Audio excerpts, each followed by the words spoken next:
ആ തൊഴുത്തടിച്ചു വാരിയായിരുന്നു. അതിനിടയിൽ ഇത് അഴിഞ്ഞു പോയത് കണ്ടില്ല. കാണില്ല, കാണേണ്ട ഒന്നും കാണില്ല. നടക്കാസത്തെ ഇങ്ങോട്ട് വാ. ഇനി അതിനെ തല്ലി കയറി എടുത്തണ്ട. ചികിത്സിക്കാൻ ഞാൻ തന്നെ ഉണ്ടാക്കണ കാശ്. ഏട്ടൻ എപ്പോഴാ വന്നേ? ഒരു ഉച്ച കഴിഞ്ഞു. ഇങ്ങോട്ട് വാ. പത്മാവതി, ഈ കിണ്ടിയിൽ ഇത്തിരി വെള്ളം വെച്ചാ താനക്ക്. ഞാനും ഒന്ന് മോൻ കഴുകാന്ന് വിചാരിച്ചപ്പോ അതില് വെള്ളമില്ല. പത്മാവതി,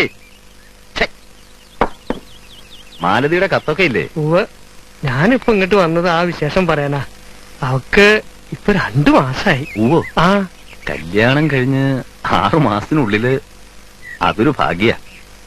ഇവിടെ ജയയുടെ കല്യാണം കഴിഞ്ഞിട്ട് കൊല്ലം 3 ഡോക്ടർമാർക്ക് കൊടുത്ത് തന്നെ ഇപ്പൊ ഒരു സംഖ്യയായി. അതൊരു യോഗം. അയ്യോ, മോളെന്തിനാ കൊണ്ടുവന്നേ? ഭാരമുള്ളൊന്നും എടുക്കരുതെന്ന് ഡോക്ടർ പറഞ്ഞിട്ടില്ലേ കുട്ടി? ഇതിനത്ര ഭാരമൊന്നും ഇല്ല. ഇനി വെച്ച് താമസിപ്പിക്കാതെ ഈ കുട്ടിയുടെ ഓപ്പറേഷൻ നടത്തിക്കൂടെ? ഒരു പെൺകുട്ടി അല്ലേടാ? വച്ച് താമസിപ്പിക്കാണോ ഏട്ടാ? ഉറുപ്പിയെ എത്ര വേണമെന്ന് വെച്ചിട്ടാ? മരുന്നുകൊണ്ട് നോക്കട്ടെ എന്ന് ഡോക്ടർ പറഞ്ഞു. അങ്ങനെ അങ്ങോട്ട് മാറിപ്പോയാ കീറി മുറിക്കാണ്ട് കഴിക്കാലോ. ഞാൻ ഈ വേഷം ഒന്ന് മാറട്ടെ. ഏട്ടൻ ചായ കുടിച്ചാണോ?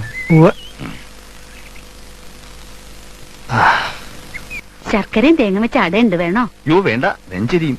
ഏട്ടൻ വന്നപ്പോ ഉണ്ടാക്കിയതാ. അല്ല, ഏട്ടൻ ഇങ്ങനെ കാശ് കൊടുക്ക? കാശോ? അപ്പൊ ഏട്ടൻ ഒന്നും പറഞ്ഞില്ലേ? ഏട്ടൻ വന്നത് 2000 ഉറുപ്പിക്കാ. മാലതയെ കാണാൻ ബോംബെക്ക് പോണോത്രേ. ഇവർക്കൊന്നും കണ്ണി ചോരയില്ലേ? ഒരു മനുഷ്യനായിട്ട് പീഡനൊരു അതിരുണ്ട്. ഞാനിവിടെ ചക്രശ്വാസം വലിക്കുക. അത് അവർക്കറിയോ? എന്താ അറിയാത്തേ?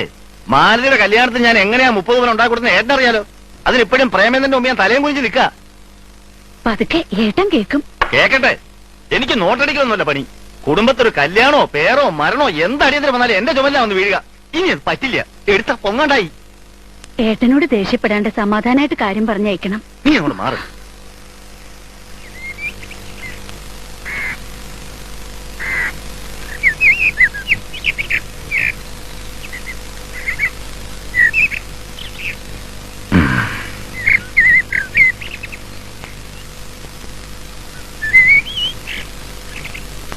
അപ്പൊ ഗോപിയെ, ഞാൻ അങ്ങോട്ട് ഇറങ്ങുക.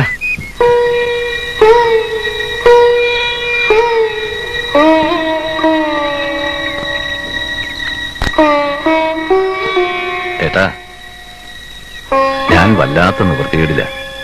ഈ പുറമേ കാണുന്നതിലൊന്നും അല്ല കാര്യങ്ങള്. സതീശൻ ഒരു സ്ഥാനത്തെത്തുമെന്ന് വിചാരിച്ചിട്ട് അതൊന്നും എത്തിയില്ല. അതൊക്കെ ശരിയാവൂടാ. ശരിയാവണേ ശരിയാവട്ടെ. അപ്പൊ അത്രയും മോഹിക്കണുള്ളൂ. എന്നെ കൊണ്ട് ചെയ്യാവുന്നതൊക്കെ ചെയ്തിട്ടുണ്ട്. ഏതായാലും ഞാനൊന്ന് നോക്കട്ടെ.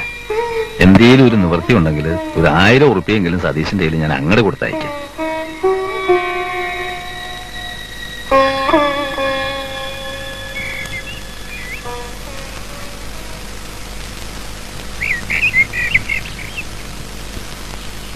എങ്ങനെയാ ഇല്ലയെന്ന് പറയുക?